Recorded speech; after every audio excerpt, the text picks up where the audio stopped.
NelsonJoypad.com bring you another original. When I first saw Skyshine's Bedlam at this year's E3, I got to talk to John Mueller, art director on the project. Sitting down with the game, he told me of his team's love of post-apocalyptic tales of survival and their drive to bring it to the public. The idea originally started as a modified game of D&D, heavily inspired by properties like Judge Dredd, Dune, and Heavy Metal. As he showed me the basics of the game, I became lost in the world of Bedlam as he spun me the tale of how the universe came to be. Sadly, despite how well the world was painted for me at the event, Skyshine starts the game cold, with no introduction or even what the need to travel across the titular land might be. I understand some won't care, but the lack of an intro movie or narrative was a travesty, considering how absolutely amazing the world is once you get absorbed into it. This sad oversight I wanted to treat like a band-aid and get it over with, because the rest of this review is going to be more positive. Bedlam is like putting Mad Max, XCOM, and the Oregon Trail together in a blender and seeing what shakes out. Gameplay follows your giant technological wagon as you travel across the hostile wastelands of a world covered in sand. Players get no restore points, no redos. If you die, you go back to the beginning, rogue. You'll start the game choosing your race and dozer, your transport, and then you'll roll out of your factory ready to cross the map like a barbaric Indiana Jones. I should mention, however, my review copy only allowed me to play as humans. The map consists of about 20 areas, all controlled by rival factions. You start by choosing a path which leads onto random side missions, resource deposits, or the next border. The map, while a tad boring, is laid out to where the points of interest are randomly thrown across the play area, creating a new experience every time you start a journey. You may wish to move towards a deposit of oil, but end up going a completely different direction. There's usually a way to get back, but do you want to risk the time and manpower in order to get there, especially when you're not guaranteed the supply? When playing on the Bedlam difficulty level, you'll definitely feel the sting of the game's complete lack of fairness. Perfect for such a hostile and unpleasant environment. As you push on down the road, you may check out one of the points of interest on the map. It'll consume some time, gas, and food, but you may find something really important that you'll need later on. For example, I went to one and found a small cave, and upon entering found a bizarre creature's home.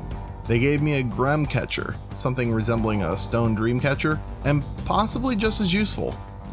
Everything you find may seem useless, but you'll discover uses for them. Most of them, I think.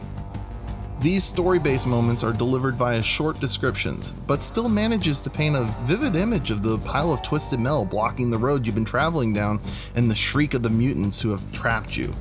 While I would have loved to see more artwork in these sections, I'll forgive it due to the large variety of traps and missions that have been placed in the game.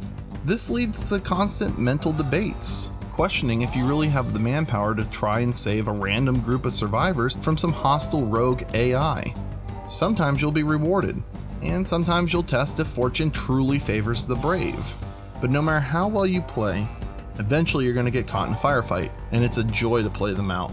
Battles play out like advanced wars, where you move troops around the board seeking cover and utilizing squad tactics in order to keep your guys alive. Each character has their own strike patterns, power level, and dexterity, and the more you bring onto the field, the less of a resource bonus you'll end the battle with. This provides a real incentive to challenge yourself before every battle, as you try to think about how confident you are with 2 powerful characters over 6 disposable ones. You'll also have to worry about healing times, where injured soldiers must recuperate between battles. This keeps you from cranking out a ton of trenchers, or shotgunners, and just huddling up in a battle. Each turn, you're only able to complete 2 actions, be it moving one of your soldiers or taking a shot. This too adds to the desire to minimize your troops, otherwise you may end up with soldiers standing around there the whole battle, clueless. There's also a challenge to delay that final death blow, because there are resources lying all around the map, giving you additional resources after the match. This is a job for the weak frontliners, shield and battalion soldiers, as they're able to run around faster than the other classes and take a ton of damage. Each battle encourages you to think strategically and rewards you precious supplies for taking difficult risks. This game is tough, and you will feel the sting of its brutal gameplay. Sometimes the dice really just fails to roll in your favor, and a great run can be ruined by your inability to find or collect resources. Since the game autosaves throughout your journey, it can be very disheartening when you think you're a shoo-in for the next battle, and you have to see your slow descent from the top. You may be down on your soldiers, but you really want to investigate a crash site. You could always run from battles, but you'll lose passengers who no longer trust your leadership. It keeps the odds wavering, especially as you get further along with your notoriety rising. One thing I did dislike about the gameplay was the fact that you could run right into a sniper's slanted line of sight.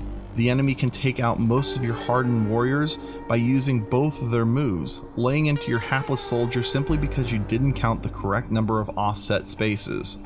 A warning of some kind would have been appreciated, so I don't ruin my run over something that I wouldn't have done otherwise. The style and tone of the game is fantastic, showcasing a beautiful blend of outlandish and believable.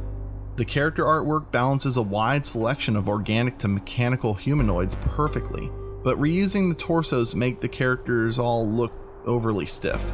The colorful graphics remind me of a top-down version of Borderlands with its cel-shaded look, although some elements have been upscaled, resulting in heavier strokes on various objects and ultimately an unbalanced look. These graphical missteps only usually come up in the battle arena's backgrounds, and perhaps they were done for aesthetic reasons. The audio is nothing to really write home about either.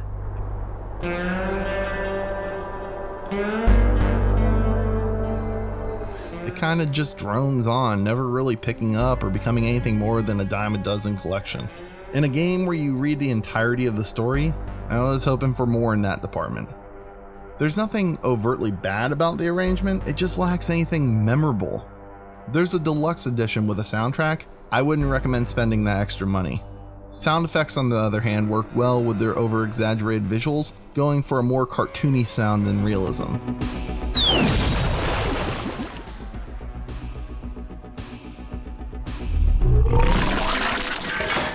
Despite the difficulty, the game strives to be a journey through an unforgiving wasteland, and it succeeds. As I dug deeper into the game, discovering more about the lore of Bedlam, I found myself enamored with the game.